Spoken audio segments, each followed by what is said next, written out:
To the YouTubeverse that I am currently reviewing the People versus O.J. Simpson. Um, Keeping in mind, I haven't seen the season final because I'm waiting for my beautiful fiance to watch it. But honestly, I already know what the verdict is. For those of you who weren't born in this time period or just coming into it now, uh, anyone who's ever looked it up or knows, spoiler alert, it's guilty. Or not guilty. I'm sorry. That was wishful thinking. Anyways, this show was very intriguing to see. Now, it's been met with some critical praise, and also it's been met with, by the people who actually lived the OJ trial, some negativity in terms of drudging up old stuff. But I think it's important for the newer generation to see, because the show very elegantly does not focus on OJ that much. It's mainly focused on the prosecution and the defense, their lives, what it was like in this trial, even some focus on what the jury had to go through deliberating this. Um, this trial came at the heels of the Los Angeles riots. If anyone remembers that, in the mid '90s, a African American man named Rodney King was beaten by the LAPD. Now, what is interesting about this is that the way the camera footage was cut and edited, it looked like the LAPD had used excessive force on him. This is documented, and there's been other releases of the full video, but he had charged them first. There was even evidence that he had been using various drugs and had been under the influence, and he had charged the officers. After the officers had tased him and he did not go down, then they resulted in the use of clubs. But the way the footage was edited and the way the media had portrayed it, he had just been beaten by the cops with no regard. At this time, the LAPD had come under fire for several other different cases, evidence tampering, the false the falsification of documents, witness tampering in cases, false testimony. I mean, just a ton of stuff that had been buried, or things that had been bubbling on the surface had finally just all spilt over, and it caused a massive uprising. Now, here's the interesting part, is that OJ's trial just happened to be placed in some respects the wrong time and the right time, because now here you have a black man who came from practically nothing to become one of the most infamous football players of all time in a predominantly rich white neighborhood, and had committed this murder. And this trial had really split the public down the middle. I mean, this thing was a powder keg, and no one wanted to see another riot. But here is where it gets interesting. Um, it had started out with a lawyer, Shapiro, representing OJ, and then realizing the gravity of this case and how much overwhelming evidence there was against him, he had started on assembling a dream team of lawyers. And the funny and ironic part about it is, the man who would later be accredited to OJ's conviction, um, being an acquittal, was Johnny Cochran. Johnny Cochran was well known through the black community for being a champion of civil rights, standing up for various causes and having a sort of one man crusade against police corruption and yada, yada, yada. He was heavily involved in the community. And at first, the funny part is that Cochran didn't want the case. He wanted nothing to do with OJ. And OJ didn't want him on the team. Later, through circumstances, he had decided to take this case. Now, on the prosecution side, they were just so convinced that they had a slam dunk case, and why wouldn't they? They had an overwhelming amount of evidence. It should have been an open and shut case. As it would turn out, though, one mistake would cost them their verdict. And it was really quite sad in a sense that a lot of this became a matter of race. And now I don't take a position on either side, um, but I do feel like a lot of the motivation behind this was over how a particular witness, Mark Furman, who was a police officer at the time, first on the scene to catalog the evidence and whatnot, he was not a very good man. And he openly had made remarks and comments that really, that was the damaging factor in this case. Now, the sad part about it all is that the victims of this tragedy were forgotten. I mean, anyone who watched this remembered that it just completely shifted from the people who were murdered, brutally murdered, to a black and white issue, which at the time it might have seemed like it was, but honestly, it wasn't. And when they showed the character of OJ, or the kind of person that he was, I mean, he hadn't associated with people less fortunate than him for quite some time. He pulled himself out of his neighborhood and he never looked back. And he's been known to say that he never looked back. And yet, here, this was the champion, the black man being prosecuted, and the LAPD once again tampering with evidence and trying to convince an innocent black man who was not innocent. I mean, we never looked at this as a person who committed a murder, who committed a heinous act of violence. We looked at it as a black and white issue, and this was one case where it was not an issue of black and white or color. This was an issue of right and wrong. And the sad part is that got lost in the media. It had become a circus. I mean, just attacking the prosecution.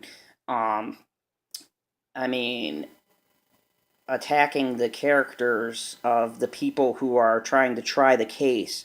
I mean, it was just ridiculous.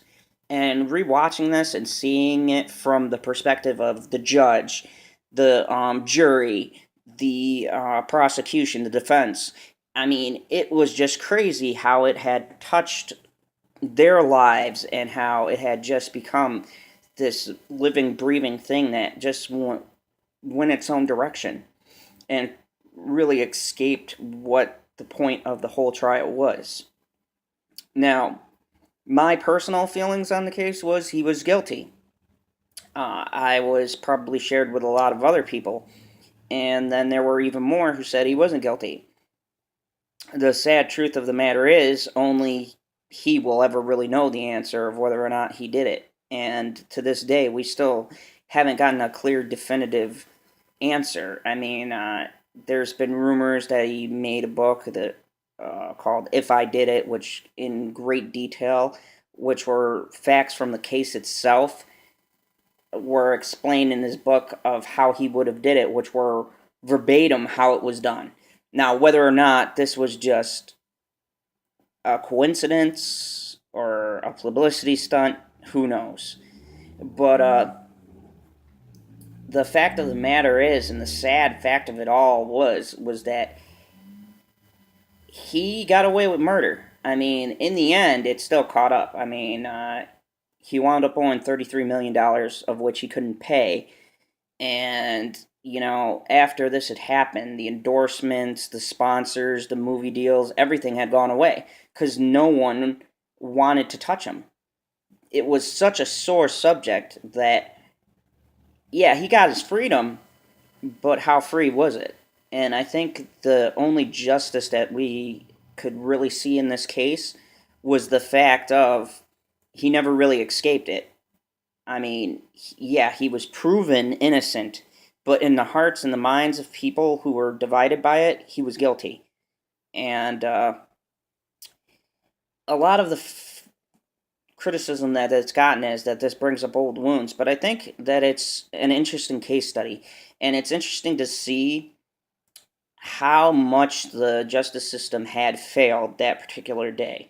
And there's been so many cases where the justice system has just completely and utterly failed us. And this was one such case where, I mean, it should have been clear. It should have been over and done with, and it should have been, you know, one where you said, "Oh, this is an open and shut case." But I mean, it came down to fame, it came down to celebrity, it came down to race, it came down to almost a pursuit of injustice towards the police department. And I think that while that was a battle that needed to be fought, this was the wrong case to fight it because everyone forgot about the two innocent people who were killed and that family that had to go through it, that had to live every day. And all they got was the shortest deliberation in, I think, any court case. And, a man who had destroyed and wrecked their whole entire world got off scot free. Um, but enough behind the nuts and bolts of it. The show itself is excellently filmed. They switch a lot between a view that's kind of sort of a live view of what they looked like at the time and then what the show was kind of filmed in. The actors and actresses looked amazingly like the people they were portraying. I mean, Cuba Gooding Jr., in my mind, just pulled off a excellent performance. John Travolta was phenomenal. Um, I, for the life of me, forgot his name, but the guy playing Johnny Cochran did an amazing job. Um, I believe it's Lisa Paulson who plays um, the prosecutor. She was fantastic. The range of emotion, and not only just hitting on what she felt in the courtroom, but what her personal life had been like during this trial was just amazing to see how it had reached outside of the courtroom and how it was affecting her life and her struggle with her personal life. I think was just amazingly done. The biggest thing I can say about the show that I liked the most was the fact that it never tried to say one side or the other was right. It just kept with facts, and it showed you what it was like for them going through this whole ordeal. It wasn't about trying to make a statement that, oh yeah, OJ was guilty, or oh yeah, he was innocent, or oh, he's just this downtrodden. And it had nothing to do with that. This was the case. This was the effect on the people surrounding the case. This is the effect on the community. And this is what all came about, and this is what happened. I don't think in any way where it got attacked a lot by drudging up this stuff. I think that the creator of this show very respectfully did the show. He just showed you the case, what it was about, and how it affected everyone. And that was it. It was just showing a new generation this extraordinary case and the extraordinary effect and impact of the time that it had had on everyone, far reaching. I mean, right down to the community being torn apart. And it's, to me, almost a historical piece. I mean, sadly and realistically, this was a piece of history. This trial was an historic case.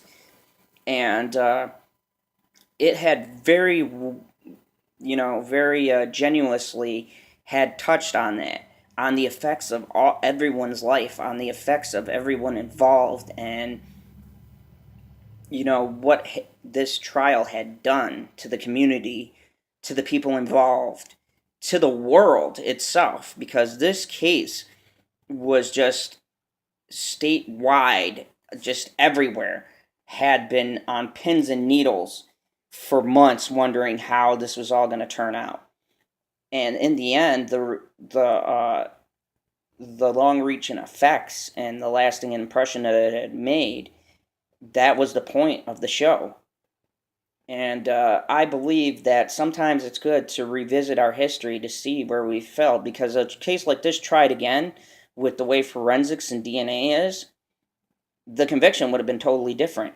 Had this case been tried in the 2000 era, you would have seen a totally different outcome. But unfortunately, it wasn't. It was the time frame, the time period, the way things were that had shaped and ultimately let a killer go scot-free.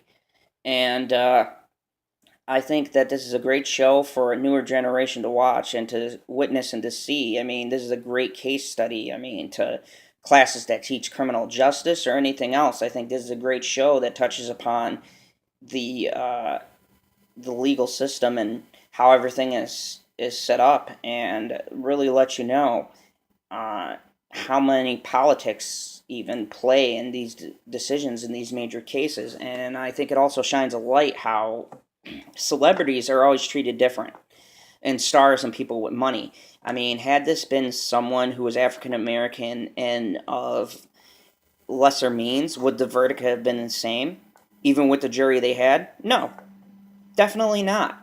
It wouldn't have been. It wouldn't have even gotten half the press that it got. But the sad part is, because of the celebrity and the fame of it, it got the attention that I feel it didn't even deserve. I mean, a lot of people got rich off of this. A lot of people got famous off of this. And a lot of people had profited, sadly, off of the blood of two innocent victims. And the real injustice of it was the injustice of the victims didn't see the kind of sentence that they should have. But, once again, that's just the way it goes. And hopefully, seeing this, people take away from it the true message that these things should be tried fairly, that it shouldn't be based on race or creed. It shouldn't be based off of how popular you are, or how much money you are. In our legal system, it's said justice is blind. In this case, justice wasn't blind. And I think that is the point of the show. I think that is the point of the whole thing. And whether or not that's what the creators meant to say, I think that the way that they presented it, it was meant for us to decide exactly what we took away from seeing this, and to keep it fresh in the mind of what it was like and what the people had felt and what they had gone through. So, feel free to comment. Let me know what you think. And until my next review, thank you very much. God bless.